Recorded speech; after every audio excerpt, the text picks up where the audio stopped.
guys. We are the editors of PremierGuitar.com, and we're at Winter NAMM 2019. It's day 2. We got guest Pete Thorn here, famous session guitarist, demo guy, signature artist, and all that. Thanks for coming, Pete. Absolutely. I go anywhere where they give me some free beer. No, are you kidding? I'm happy to be here with you guys. Thank you. And I left out also PG columnist. You've written our Tone Tips column for like forever now. You know, I think it's going on. I originally started with an online-only column, and that might be going back to 2011 or something like that.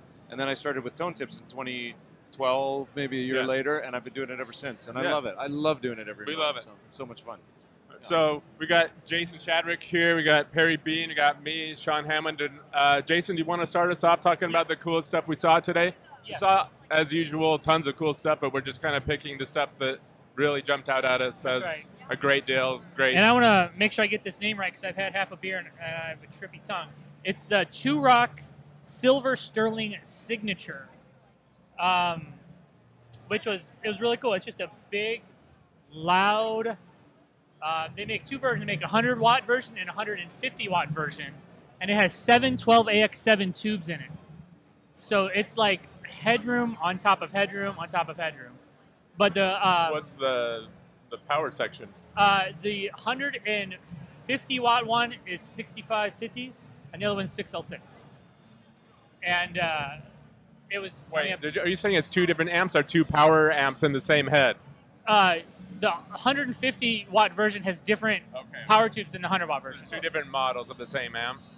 I mean, the same model name, but two different versions of the same model. Yes. And you know, it's their interpretation of the Dumble steel string singer. You know, so it's just headroom for days. But the cool part about it was, well, they had the old SRV style cab with the baffle in front of it, and then they have a high and a low filter that it's notched. There's like 7 notches on each one.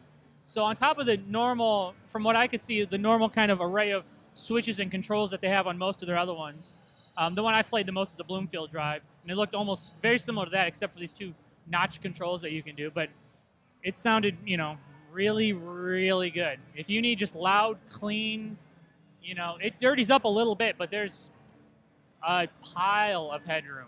Steel String Singer was the Stevie Ray Vaughan kind of when he went Dumble, right? That was his, so there's lots of clean headroom. Yeah. And, You know, it's basically like a huge pedal platform type thing, but I mean, we weren't able to crank it up enough to like break up or anything, you know. But how much does that go for? I think around 5,000 for the head. Each one's a different price, but they're professional level machines, you know. Awesome. Perry, you got anything you want to? Oh, man, today, well, I guess full disclosure, I got to the show floor a little late today. Chris and I are switching off on camera duty so we can get as much content online for you guys to check out as possible. So I came in, like, halfway through the day, and actually the first booth we went to, Alexander Pedals. I own a couple other pedals, and I've always been a huge fan of Matt's work. He does really cool stuff. I have a Sky-Fi that I don't think will ever leave my board. It's awesome. But he has this new pedal. It's like a super rad... It is. Super rad delay? Yeah. Deluxe? Deluxe. But yeah, it's their expanded version of yeah, super radical delay. But it has 80s like disco. Super cool graphics on it, obviously, but you know how Matt is with pedals. There's like weird hidden stuff in there and like little There's a laser setting. There's a laser setting that like he also took a couple of sounds from other pedals of his and put them in there. And they're pretty cool. But that laser setting, it's crazy. I mean, it's literally like sounds like Star Wars. Like yeah, it literally it sounded like Galaga or like an 80s video game, but really cool, and it had an awesome reverse setting. Yep. So that's probably what, a couple $100? I think about 2. I think that's what the Sky-Fi was, so probably around there. Yeah. Cool. My first pick was actually our very first appointment of the day. It was at Supro Amps or Supro USA over here. They have a new amp called the. What was it called? I forgot. Blues the Blues King. I saw it too. It's like a Tweed styles amp, like 15 watts, but it's 6L6 driven, which is pretty unusual for a low wattage amp these days. Had really nice low end, but when he drove it, it broke up in a really cool, like fuzzy way. Richard Fortus from Guns N' Roses played in the demo video that we'll have up. Wait, is it up? Just kidding. It's like 5 $600. It sounded really cool. Really dug it. Excellent. Pete, what you got? So do I get to pick 3, I think, right? You asked me. Is that okay? 2 or 3, whatever, yeah. The coolest stuff I saw today, okay, number 1, Ernie Ball has a volume pedal. It's got a buffer in it, so that's nice, so that you can, not lose any of your top end and stuff, and, carry the signal through clear all the way through to your amp, so that's nice. But the coolest thing is that it has a graphic display on it with a tuner built in. So literally in the kind of the pedal of the volume pedal is a great big sort of open display area that as you're moving the volume pedal, it goes from 10 to 1. You can see this graphic sort of display. And then when you hit the pedal all the way back to the all the way back position, it's a tuner.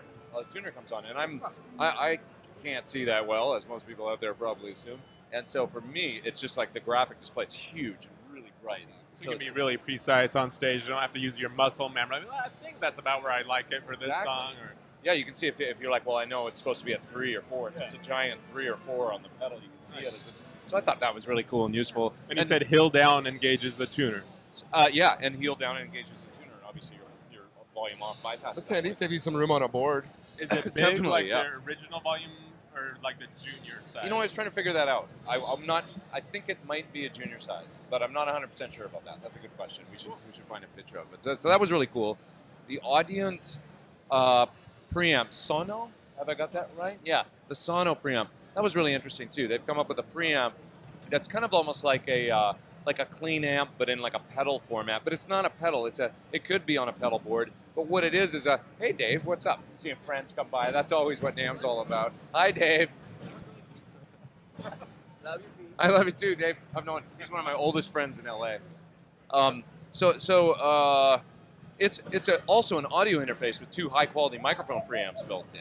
So you can use the thing to actually mic your guitar amp if you want to. Audient's a company that long known for their terrific recording consoles and stuff like that. So they've got a lineage of, they know how to make recording gear. How else can I describe this thing? No, I think you mentioned before we were rolling that it's like in partnership with 2 Notes. So it's in partnership. That's right. For cabinet simulation and stuff? Exactly. Cabinet and power amp simulation. So it's kind of the pedal / audio interface is the preamp with a simple like drive, volume, 3-band EQ, 2 mic pre's built in case you want to mic through it. You can run that through the tube circuitry or you don't have to. So it kind of serves as like amp model, like preamp amp modeler, as well as mic pre, and then it integrates with this software that they've got, with 2 Notes that they've built for power amp models and also cabinet modeling, microphone modeling, room modeling, things like that. So it's a really, really interesting unit. I've got to get my hands on one, but it sounded great in the booth. Is it just small?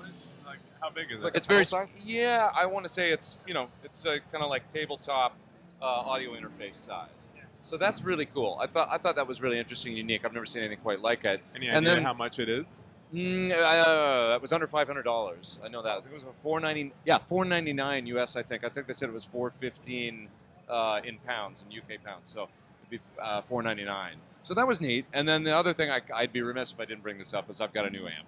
And you guys told me I could mention it. So bullshit. I don't want to come on. But come on, it's badass. It's the PT15IR from Sir. So as far as I know, first amplifier that is 3-channel, all tube, truly tube circuitry, but built-in reactive load and built-in impulse responses. Okay, so it's got 16 cabinet impulses. You can load your own in there. It comes loaded with great ones already. But if you want to load your own IRs in there, and you can store the impulse responses per channel. So if you want to have an open back 410 sound for your cleans, closed back greenbacks for your dirty rhythm, closed back V30s for your lead, you can do that. And send that right to front of house. You don't need a cabinet with this thing. You can use a cabinet. You don't have to have one. Does it come preloaded with IRs like based on cabs you love? Yes. Yeah, we're going to come up with it. Yeah. Are you still working on it? Well, we're still working on exactly what it'll come with. But actually, just recently, Celestion did all the impulse responses of Sir cabinets. So they did greenback loaded Sir 412, greenback loaded, V30 loaded Sir 412. 112s, open back cabs, all the Sir cabinets they made impulses of. So that's what we've got and what we're putting in there now. I'm going to probably make some custom blends, I think, of IRs so I can go in and, because with Celestion and some of the software I've got with their IRs, I can blend like the perfect blend of a 121 with a 57, just the way I like to hear it, that kind of thing, and then make my own custom IR, and I'll put some of those in the amp when we ship it. But and when's that coming out? Yeah, when's that available? So we're saying summer. That's a conservative estimate. Yeah, exactly. I personally, I'm hoping for April, May, but we'll see. And it's 50 watt? It's 15. 15. Oh, 15 wow. watt, dual 6v6, 15 watt, plenty of headroom. So you want to plug in a cab on stage and have a monitor. Really, it's meant to address the type of player that the quiet stages, in-ear monitors, this kind of thing. But somebody that still Just wants for you to enjoy playing on stage while your main sound's going through the front of the house with modelers or something or whatever. Yeah, I mean, for folks that I love the modelers. I mean, I'm a big fan of all this stuff. I use all the stuff, but it's like sometimes you just want to grab a knob and turn it for and you have the tubes. Tube amps smell good, they sound good, we like them, So we were trying to figure out a way to push the amp forward, the tube amp forward in the future without it going the way of the dinosaur. How do you innovate and come up with something? And I just thought built-in reactive load, IRs. It's got a headphone amp built in. You literally plug headphones right in the front of this thing. Play backstage, walk out on stage, pop it on the cabinet, plug it in and rock. Sweet. So yeah. Do you guys have a price yet? 20. I'm trying to remember if it's $25.99 or $26.99. I believe it's $26.99 is going to be the price. That's what we're talking about right now. That could still change as things are getting finalized. There's a few things. I'm learning so much about what costs when you're manufacturing things. For instance, the amplifier has this beautiful piping on it on the top right now. That adds almost. It's like between $60 and $100 to the cost of the amplifier. So does the piping matter? Should we get rid of it? I don't know. We're still trying to finalize all that Completely stuff. cosmetic, but yeah. It's incredible. It affects the tone. You don't know. Yeah, oh, yeah. Actually, yeah. Piping. If you get like 50s True bypass cream piping. Yeah. New old stock piping. Yeah. Okay. Yeah. Should we have anything else you wanted to mention, or should we? Those are the main things I've seen today. I saw Celestion has a new, actually, while we're talking about Celestion, they got a new Alnico speaker that's supposed to be like warmer than a Blue. Like it's a 35 watt, I think it's called the Ruby, Alnico Ruby. That looks cool because for people that, sometimes a Blue, like I love the sound of a Blue, but sometimes maybe they're brighter than people think. People think Alnico, they think warm, but a Blue can be a little bit like, sometimes for certain amps, maybe a little bright some of the time. I think they made this speaker specifically to kind of sit between a gold and a blue in the power rating, and then have a distinctly kind of warmer character to it for folks that want to get rid of the fizz, or if they want a real warm sound, maybe get a nice sophisticated kind of overdrive sound without too much fizz on the top end. So that strikes me as probably something I want to check out. Yeah. Jason, you have one or two more? I got one more. So we went down to the Collings Waterloo booth today. They make very, very good guitars. But we were over on the Waterloo side, and they told us about this idea that Bill Collings had before he passed away, of course, about making a flat-back archtop guitar, kind of a real throwback type thing. Turns out we had Julian Lodge there to demo said guitar. Well, that's nice. And it was like, when I was talking to Steve and the guys there, it was so brand new. Like, this is like, they weren't sure quite they even wanted to put this out there when they were coming to the show. But it's a WLAT. So it's a mahogany body and neck, spruce top, 24 7/8 scale length. The 1 3/4 inch nut, which felt kind of wide to me, but it had a real distinct V-shaped neck, pretty chunky. And as it goes up, it gets pretty meaty. There's a lot of mass to the neck, which, and you'll see in the video. I mean, a guy like Julian, he can make a wet spaghetti noodle sound great, True. So take that with it what you will. But it had kind of this real, like, earthy, it sounded like a vintage acoustic guitar, That's so cool. But did it have new old stock piping? No piping whatsoever. No piping, no but piping it is really whatsoever. pretty. They made like a sunburst one and a black version. And even between the two versions, they're like, oh, the finish on this one's a little, or the back is a little thinner than this one. And so they're really kind of working it out, but they wanted to kind of get it out there that they're kind of finishing this idea that Bill had started working on before he passed away, and they were real happy to get it out there. To wrap it up like that, it, yeah. when somebody passes on, and to still get it out there. That's a really nice gesture. Yeah, for sure. And Julian sounded amazing playing it. I mean, yeah, definitely. I've got one more. Do you have any more, or should I go? Like I said, it was only half day, but let's hear what you got. Okay, so Stephen Fryette Amplification, who Stephen happens to be another columnist for us. He has a fairly new column, and I need to swallow the microphone.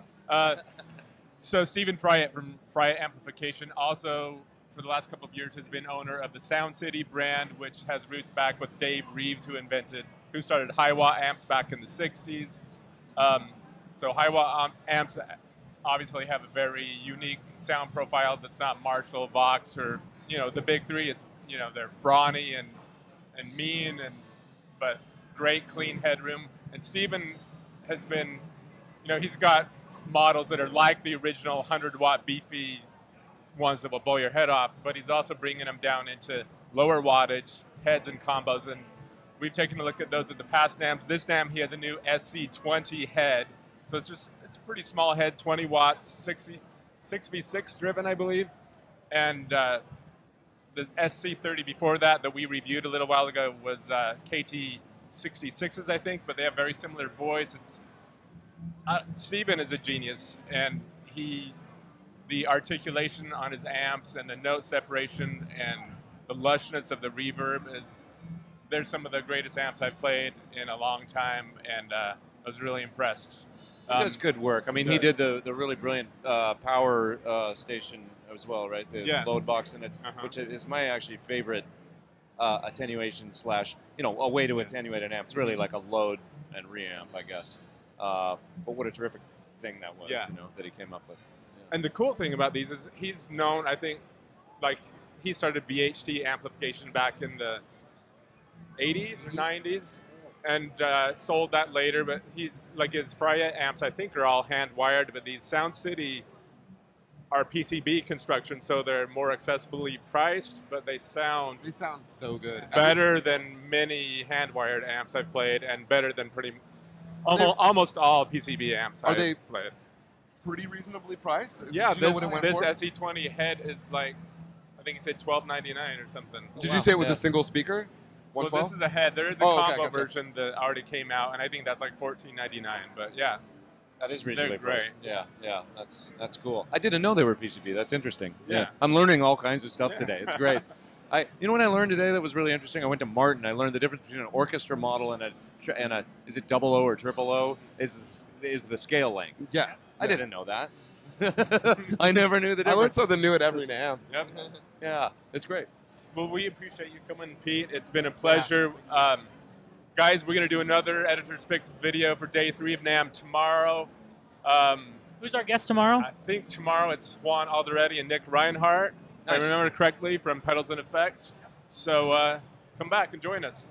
Thanks for watching. Thanks a lot, guys.